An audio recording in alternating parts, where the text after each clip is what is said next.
जाने कहाँ दगा दे दे, जाने किसे सजा दे दे, साथ न दे कमजोरों का, ये साथी है चोरों का, बातों और दलीलों का, ये है खेल वकीलों का, ये इंसाफ नहीं करता, किसी को माफ नहीं करता, माफी से हर खून है, ये अंधा कानून है, ये अंधा कानून है, ये अंधा कानून है।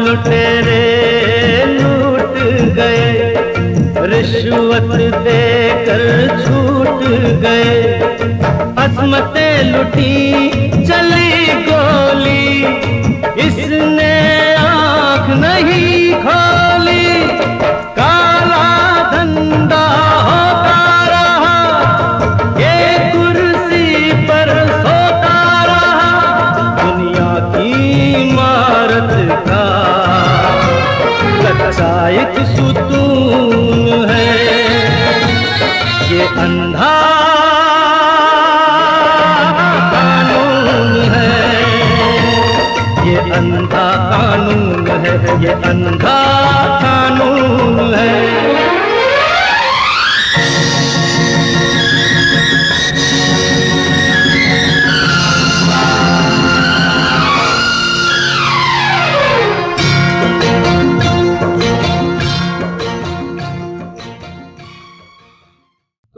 जैसे कि आप ये लगाए हैं मैं जिंदा हूँ, कब से लगाए हैं और क्या कारण था कि इसको लगाकर आपको घूमना पड़ा? जी सर्वप्रथम आपको प्रणाम, जनता जनार्दन को प्रणाम, लोकतंत्र के चौथा स्तंभ सबको मीडिया को प्रणाम।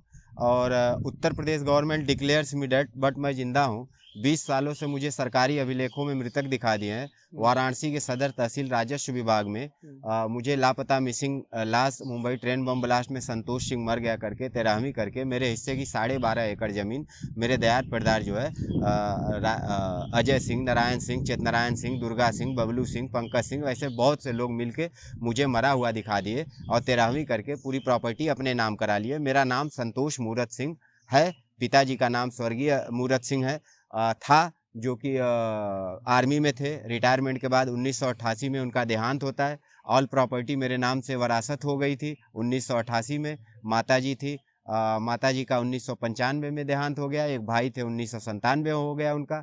3 बहनें थी जिनका शादी माता पिताजी ने हमारे कर दिए थे। उनके रहते ही हम बचे अकेले हो गए थे। तो सन 2000 में फिल्म स्टार नाना पाटेकर साहब आंच फिल्म की शूटिंग के लिए जो है हमारे गांव ग्राम अपोज छितौनी थाना चौबेपुर जिला बनारस में आए थे और उनसे मेरी मुलाकात हुई शूटिंग के दौरान। और हमें वो जो है कि बॉम्बे लेके अपने साथ चले गए। बोले बेटा आप फ़ौजी के लड़के हो, आप हमारे साथ काम करोगे, चलो बम्बई। तो सो हम चले गए।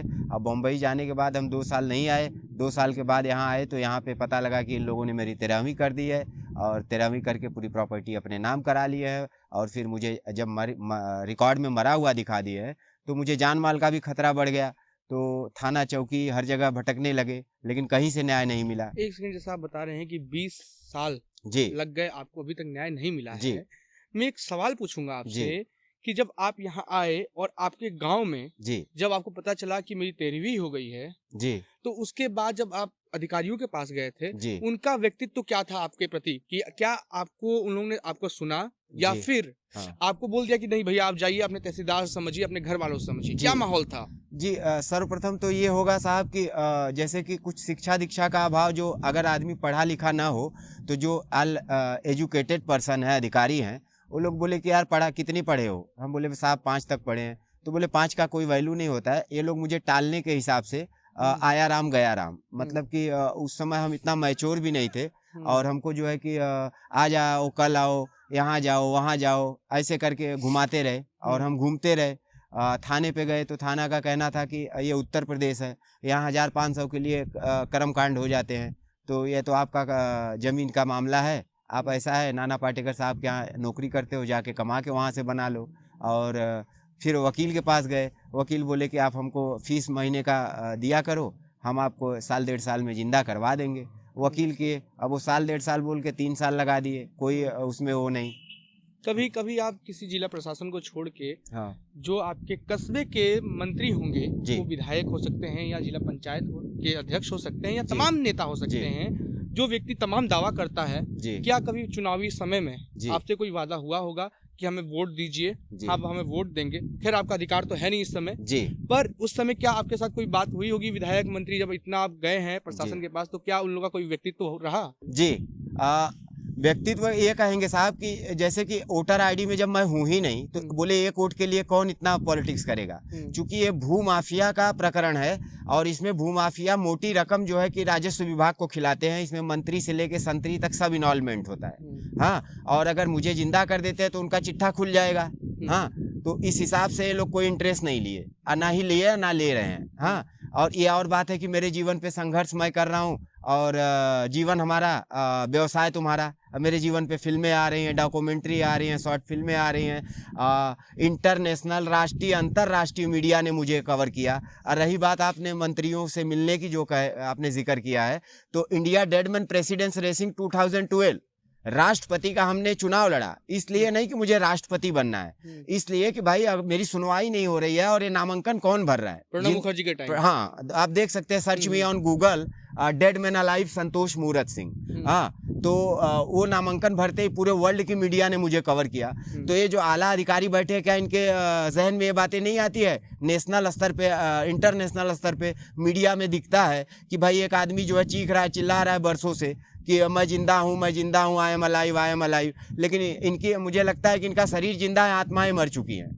दिसंबर का एक वाक्य आपको याद दिला देता हूँ। जैसे ये बात कर रहे थे, दिसंबर का ठंड का मौसम था पिछले साल की, उस समय आप कचहरी पे आए थे और हमारी ही टीम के सुमन जी ने इनको कवर किया था जी। उस समय भी तमाम इनके वो लग रहे थे कि ये जिंदा हूँ। एक व्यक्ति जो कागज पर मृत्यु है पर शरीर से जिंदा है, आज उन्हीं की बात मैं फिर से कर रहा हूँ। पर भैया जैसे आप बोल रहे हैं कि जब प्रेसिडेंट्स का चुनाव लड़े, नामांकन तो हुआ नहीं होगा, नामांकन रद्द हो गया होगा जी, नामांकन रद्द हो गया, उसके बाद आप मुख्यमंत्री ऑफिस गए जी, आप तमाम पोस्ट कर रहे थे, मैं आपके पोस्ट देख रहा था जी। तो क्या अब ऐसा क्या माहौल है कि आपको रखा जाता है या फिर आपको बोला जाता है कि आप आवाज मत उठाइए, ऐसा क्यों हो रहा है इस समय? चूंकि जब हम 20 सालों से जो है कि बोलते हैं ना, निवेदन प्रार्थना पत्र देते देते थक गए, तो बोले अब निवेदन प्रार्थना पत्र से नहीं होगा, अब रण होगा। हाँ, और हम योगी जी के काफिले में कूद गए। हाँ, और जब योगी जी के काफिले में हमने प्रार्थना पत्र लेके उनके गाड़ी के सामने आ गए, तो फिर से वही मीडिया का न्यूज आना शुरू हुआ। तब से मुझ पे एक और हाई अलर्ट लागू हो गया है। आज के डेट में कोई भी वीवीआईपी आता है अगर बनारस में, तो सबसे पहले शासन प्रशासन मुझे गिरफ्त में लेती है। एलआईयू से लेके, क्राइम ब्रांच से लेके, सीबीआई सीआईडी, सब लोग फ़ोन करेंगे लोकेशन आपका क्या है, और जितने दिन वो लोग रहेंगे बनारस में वीआईपी, उतने दिन मुझे हवालात का वो देखना पड़ता है मुँह। जब वो चले जाएंगे तो फिर छोड़ देते हैं। तो अब मैं भी मतलब डरने लगा हूँ कि पता लगा कि भाई शहर में कोई आया तो नहीं, जैसा कि आप मीडिया वाले, आपसे हम बनारस भी मिल सकते थे, लेकिन अभी भी आप देख रहे हैं कि हम चौकी थाने पे ही हैं, तो इन लोग के संरक्षण में ही हैं। हाँ, तो ये हाई अलर्ट मतलब क्यों? घर नहीं जाते? घर हमारा तो वहाँ ही मरे हुए ही हैं, 13 हो ही चुकी है मेरी, जान माल का खतरा है ही है साहब, तो वहाँ किसके भरोसे जाए? परिवार में माता पिता का देहांत हो ही चुका था। बचपन में नाना पाटेकर साहब जो है कि बम्बई लेके चले गए थे, लव मैरिज शादी किए थे हम, जो है कि पत्नी भी छोड़ के चली गई। अकेले हैं। और अभी का जीवन यापन कैसे करते हैं? जीवन यापन हम तो 8 साल से दिल्ली के जंतर मंतर पे धरना रस्ती हैं। 1 जनवरी 2012 से दिल्ली के जंतर मंतर पे अनिश्चितकालीन हमारा धरना जारी है। और वहाँ प्रार्थना पत्र दे के हम यहाँ आए थे ये लोग से मिलने, अधिकारियों से। तब तक पता लगा लॉकडाउन का, ये कोरोना का वो चलने लगा, उसके वजह से जो है कि हम अटक गए हैं यहाँ। और जैसे ये थोड़ा सा वो होगा फिर अपने धरने पे जाएंगे। एक सवाल मैं आपसे पूछूंगा, एक जी। पिक्चर बनी है कागज, जी आपके पोस्ट भी देख रहा था जी मैं, जी पंकज त्रिपाठी से लेके आप तमाम कलाकारों के फोटो जी डाल रहे थे। जी उस पिक्चर की अवधारणा जी और वास्तविक जीवन में जो घटना है, क्या जी। वो दोनों समानताएं हैं? जी, सर्वप्रथम तो हम आपसे और जनता से और लोकतंत्र के चौथा स्तंभ मीडिया से एक हम खुद सवाल करना चाहेंगे कि जीवन हमारा व्यवसाय तुम्हारा, जीवन हमारा अब व्यवसाय तुम्हारा। 20 साल तक मुझे बताया जाए, आप गूगल पे सर्च करके देख सकते हैं कि 20 साल में 2012 से लेके और 2020 तक कौन सा ऐसा मुर्दा है जिसकी कवरेजिंग है मीडिया में, ऑन मीडिया। और हम तो तमाम मुर्दों के लिए भी लड़ रहे हैं, ऐसे 50,000 मुर्दे हैं, तो उनके लिए भी हम कह रहे हैं कि हमें अकेले जिंदा ना करें, उन्हें भी जीवित करें। और सलमान खान साहब जो हैं, अभिनेता हैं और प्रोड्यूसर भी हैं इस फिल्म के, हमें उनसे अपेक्षा नहीं थी, चूँकि वो इतने बड़े आदमी हैं ना। उनको सलमान खान के साथ साथ प्रेम भी कहा जाता है, उनका प्रेम नाम से भी लोग पुकारते हैं। तो एक प्रेम करने वाला व्यक्ति जिसका नाम प्रेम, जैसे मेरा नाम संतोष है तो बोले कि आपका नाम संतोष है तो संतोष रखो, तो प्रेम वाला आदमी मतलब हीरो विलन कैसे बन गया, ये मुझे समझ में नहीं आया। और जैसे श्याम ने जहाज बनाई और अब्दुल ने जहाज उड़ाई। श्याम जहाज बनाया वो किसी को पता नहीं, और अब्दुल ने जहाज उड़ा दिया वो सबको पता है। और दूसरा, टाइटैनिक जो जहाज थी वो डूब गई, वो सबको पता है, लेकिन किसने बनाया वो किसी को नहीं पता। तो कहने का तात्पर्य ये है साहब मेरे कि मुझे बिग बॉस में सलमान खान साहब के एक शो आता है बिग बॉस, उस कलर्स पे, उसमें ऑन जनता में जो है कि मेरा काफ़ी न्यूज़ में आया, पेपर में आया, तो उन लोगों ने मुझे जो है कि ऑनलाइन भर दिया था 2017 में। तो वहाँ से मुझे फ़ोन आया बिग बॉस से, क्रिएटिव डायरेक्टर मिस्टर भान ने मुझे वहाँ बुलाया, मिलने के लिए गया, ऑडिशन बोले आपका लेना है।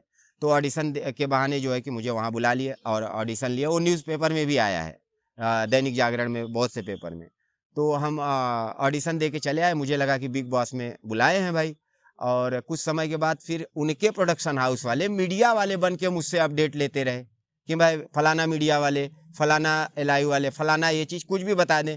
तो अब हम फ़ोन पे तो डिसाइड क्यों हो रहा था? ऐसा क्योंकि वो शोषण कर रहे हैं ना भाई, आप उठा के देख लीजिए। और इस सबसे मैं आगे भी बताऊंगा, आपका पूरा डॉक्यूमेंट है। मैं किसी भी लड़ाई को इतने साल से मैं लड़ रहा हूँ तो पूरे कागज के साथ लड़ रहा हूँ। कागज हमें नहीं, उन्हें दिखाना है, सलमान खान को।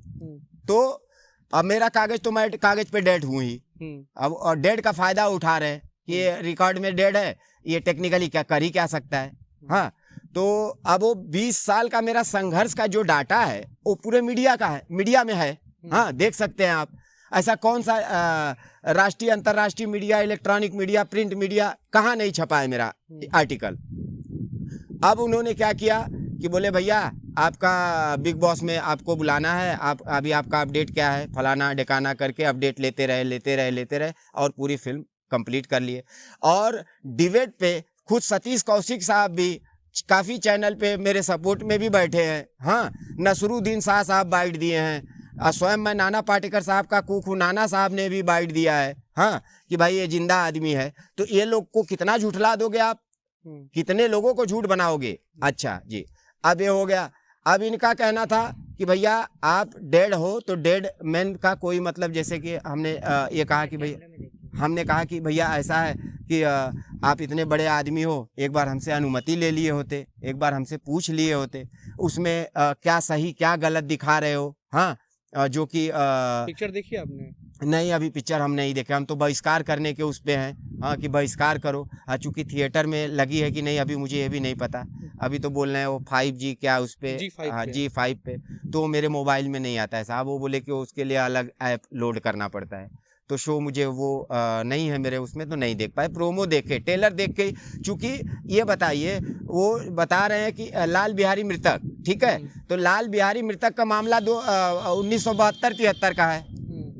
1972-73 का मामला आप 2020-21 में कैसे कर रहे हो? तो 2020-21 में जो बंदा प्रेजेंट खड़ा है उसका देख लीजिए, मीडिया में देख लीजिए आप। हाँ, और वो मृतक लगाते थे, आज भी लगाते होंगे, और मैं जिंदा हूँ लगाता हूँ। उनका स्लोगन था लाल बिहारी मृतक, हाँ। और मेरा है संतोष मूरत सिंह मैं जिंदा हूँ। तो मैं जिंदा हूँ अगर कहीं टाइटल अगर आएगा तो डेफिनेटली भाई वो मैं आवाज़ उठाऊंगा ही। तो पूरी फिल्म को जो है तोड़ मरोड़ कर उन्होंने ऐसा बना दिया है कि 70% मेरा, 30% मसाला डाल दिए। बोले गया ना आपकी ना उनकी ना किसी की, उनकी हो गई। हद है।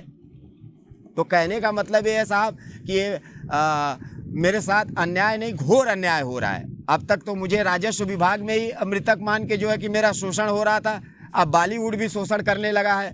और मैं इतना आसानी से बैठने वाला नहीं हूँ, और ज़रूरत पड़ी तो मैं अपनी ज़िंदगी दे के भी साबित करूँगा। मैं सुशांत सिंह राजपूत जैसा भी कर दूँगा, क्योंकि अब मैं थक चुका हूँ।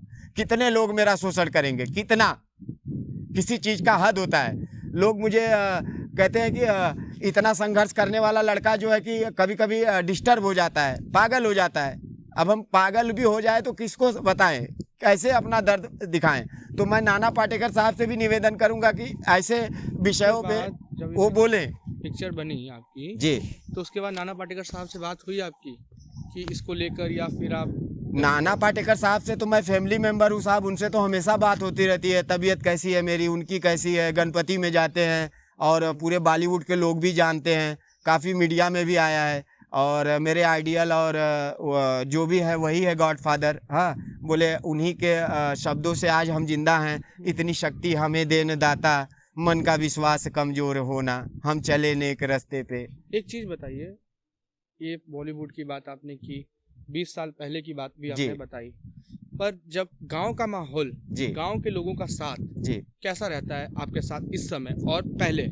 जी, थोड़ा सा ये हुआ है फ़र्क फिल्म के उस पे जो है काफ़ी लोग थोड़ा फ़ोटो खींचने लगे, सेल्फी लेने लगे, लेकिन करनी और कथनी दोनों डिफरेंट सब्जेक्ट है साहब। तो हम ये कहना चाहेंगे कि करनी कथनी में अंतर मत करो। मतलब या तो किसी का सपोर्ट करो तो फुल करो, अन्यथा मतलब किसी को खाना खिलाना है तो भरपेट खिलाओ, अन्यथा जो है कि नाश्ता करा के बोल दोगे कि फ़ोटो खिंचवा के डाल दो, बोलो कि मैं जिंदा हूँ को, डेड मैन अलाइव को मैंने नाश्ता करा दिया, चप्पल टूट गई चप्पल पहना दिया। तो ये सब मतलब टीआरपी के लिए मत करो। कुछ मतलब लीक से हट के आप लोग भी करो साहब, क्योंकि अब मेरे पास उतना सहन शक्ति, आत्मबल, कब तक मैं अपने आप में इतना वो जुटाते रहूँगा, कब तक साबित करते रहूँगा।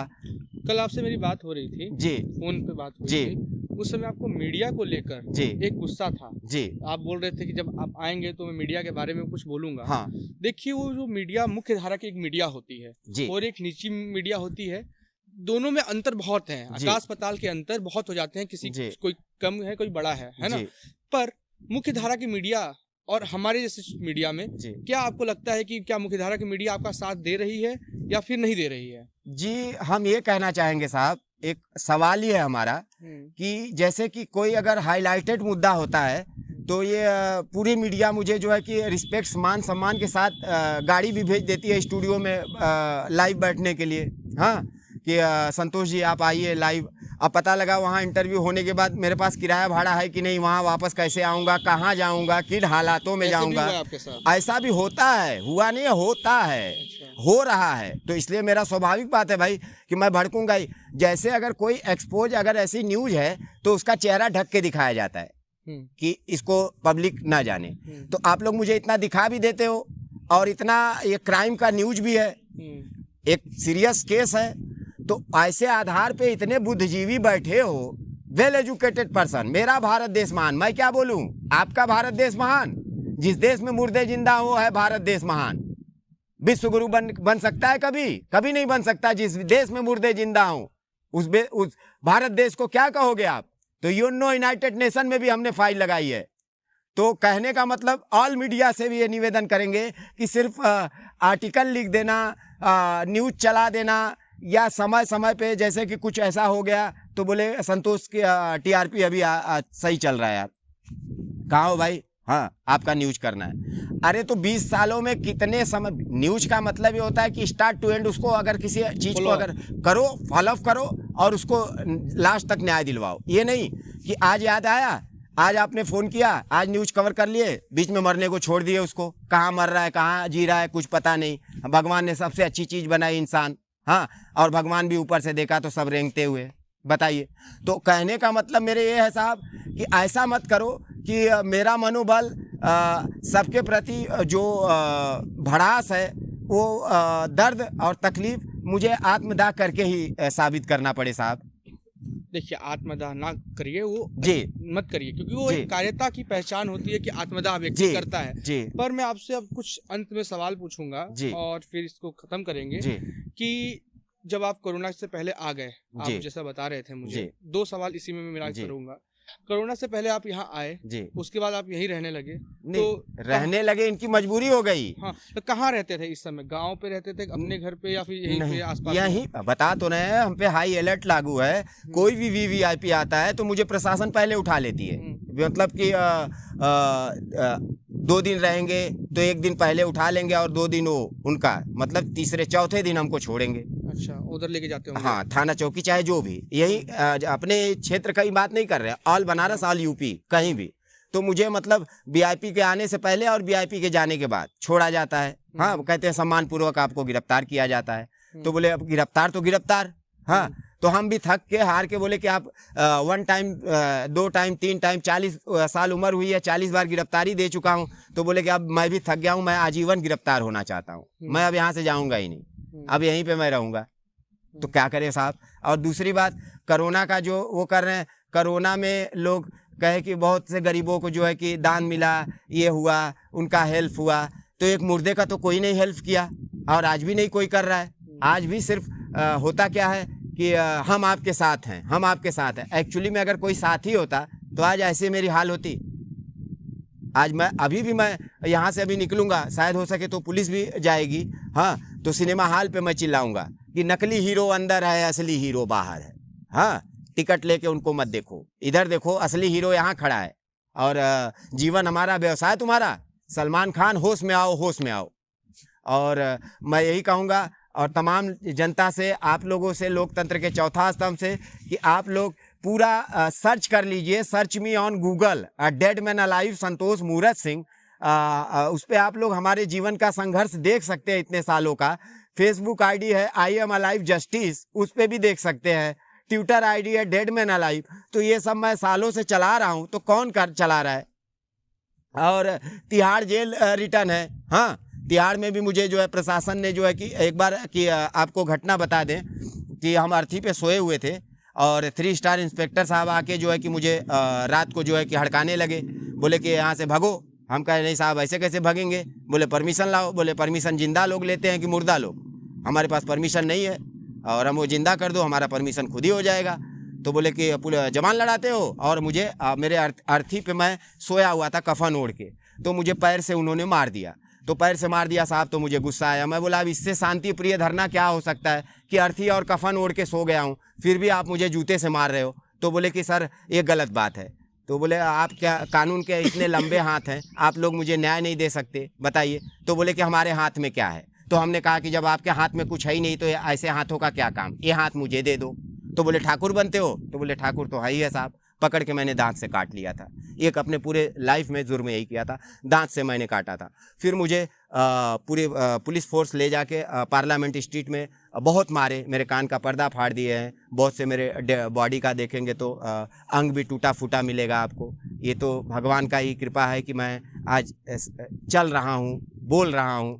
बाकी ना मरने का डर है और न जीने का ख्वाहिश। आखिरी सवाल जी, कि परिवार का 20 साल में कुछ मन बदला आपके प्रति, या कि अभी भी वही मानसिकताएं हैं जो 20 साल पहले हैं? क्योंकि जैसा आप बता रहे हैं पिक्चर में, जी, वो पिक्चर को आपसे मिलने से पहले मैंने एक बार देखा जी, और उसको समझा, जी, और जो मैं आपसे बात कर रहा हूँ, जी, दोनों में बहुत आकाश और पताल का अंतर है इस जी, समय। पिक्चर में जो दिखाया गया है काल्पनिक दृश्य, जी, उसको और आप में बहुत अंतर दिख जी, रहा है मुझे, जी, और सामने दिख भी रहा है। जी। तो मैं आपसे एक बात पूछूंगा, क्या परिवार का अब मूड बदल चुका है आपके प्रति, या फिर वही एक आक्रोश की भावना अभी भी है? अरे आक्रोश अभी साहब, अभी चले जाए यहाँ पे चौकी पे खड़े, यहाँ पे खड़े खड़े लोग आके धमकी दे के जाते हैं कि गेट के बाहर निकल, फिर देख तेरी क्या हाल करते हैं। और रही बात, वहाँ गांव में अकेले गए थे, अकेले चले भी जाए तो 4 लोग लाठी डंडा लेके आके जो है कि पीटने लगे। 100 नंबर पे फ़ोन करो, पुलिस ला के यहाँ छोड़ जाती है, चौकी पे, थाने पे। तो उनको कुछ बताइए नहीं, पुलिस उनको कुछ कुछ नहीं बोलती। कुछ क्या बोल, अगर पुलिस शुरू से ही अगर मेरे इसमें इंटरेस्ट ली होती तो आज बोले पुलिस का रोल ही नहीं है इसमें, तो रोल किसका है मुझे यही नहीं समझ में आता है कि ये रोल किसका है। पुलिस बोले मेरा रोल नहीं है, डीएम बोले मेरा रोल नहीं है, लेखपाल बोले मेरा रोल नहीं है, तो आखिर रोल है किसका, कौन है इसका मेन। अब मैं तो कहता हूँ भू माफियाओं का प्रकरण है, भू माफिया लोग जो है कि हाई लेवल पे जो है ये डील करते हैं, इसमें मुख्यमंत्री भी इन्वॉल्व है। चलिए ठीक है, आपका बहुत आभार कि आपने हमें समय दिया। अब इस लाइन पर कुछ टिप्पणी करना भी मेरे लिए सही नहीं है इस समय, क्योंकि कारण ये है कि जिस तरह से इन्होंने बताया और तमाम यूट्यूब की तहखानों में कागज पिक्चर को लेकर जो अवधारणाएं बन रही थी, पूरी वीडियो अगर आप लाइन से देख लेंगे तो शायद वो अवधारणाएं आपको बदल जाएंगी कि एक जो व्यक्ति को दिखाया जाता है पिक्चर में कि वो व्यक्ति परेशान रहता है, फिर जाके कागज मिल जाता है, परंतु जब असली व्यक्ति से मुलाकात करते हैं तो ये पता चलता है कि उतने लंबे 20 साल से अधिक के संघर्ष में आज तक ना किसी ने सुना। जैसे उन्होंने मुख्यमंत्री का भी नाम लिया, जिलाधिकारी का भी नाम लिया और तमाम लोगों का नाम लिया, ग्राम से लेकर प्रधान तक और प्रधान से लेकर पूरे राज्य तक का नाम लिया।